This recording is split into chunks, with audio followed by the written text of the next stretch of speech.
पूर्ण बजट से पहले हर सेक्टर अपनी डिमांड्स के पूरा होने की आस लगाए बैठा है।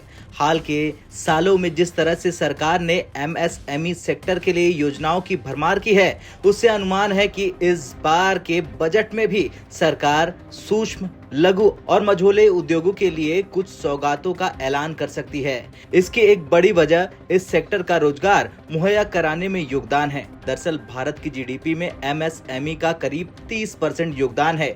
नए जमाने में अब कई स्टार्टअप भी इस सेक्टर का हिस्सा है। ऐसे में 2024-25 के पूर्ण बजट में इस सेक्टर पर खासा फोकस रह सकता है, क्योंकि बेरोजगारी की चुनौती से निपटने में ये सेक्टर काफी मदद कर सकता है। इसके लिए सेक्टर से जुड़े लोग वित्त मंत्री निर्मला सीतारमण के सामने हर माध्यम से अपनी डिमांड रख रहे हैं। वैसे एमएसएमई सेक्टर के कारोबारियों के साथ ही सूक्ष्म, लघु और मध्यम उद्योग मंत्रालय भी वित्त मंत्री से कुछ दिन पहले ही अतिरिक्त 5,000 करोड़ रुपए की मांग कर चुका है। इस फंड का इस्तेमाल मंत्रालय प्रधानमंत्री रोजगार सृजन कार्यक्रम के तहत आवेदनों के निपटारे के लिए करने की योजना है।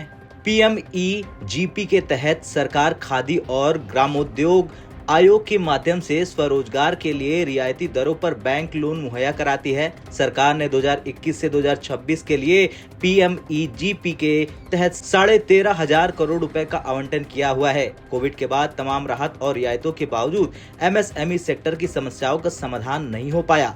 ऐसे में क्षेत्र की मांग है कि कैश फ्लो को बेहतर बनाने वाली किसी योजना को लाने का सरकार इंतजाम करे, जिसमें स्टार्टअप की फंडिंग का मुद्दा काफी जरूरी है। वहीं एमएसएमई सेक्टर चाहता है कि सरकार को इस सेगमेंट में भी ईज ऑफ डूइंग बिजनेस पर ज्यादा काम करना चाहिए। ईज ऑफ डूइंग के लिए बजट में सरकार एमएसएमई सेक्टर के लिए आईटी इंफ्रास्ट्रक्चर को बेहतर बना सकती है।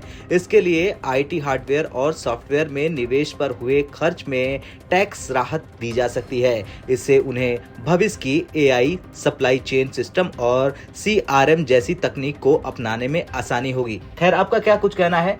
अब इस पूर्ण बजट में क्या मोदी सरकार एमएसएमई की मांग को पूरा करेगी? आपका क्या कुछ कहना है? हाँ या ना में कमेंट कर जरूर बताएं। ब्यूरो रिपोर्ट, भारत तक।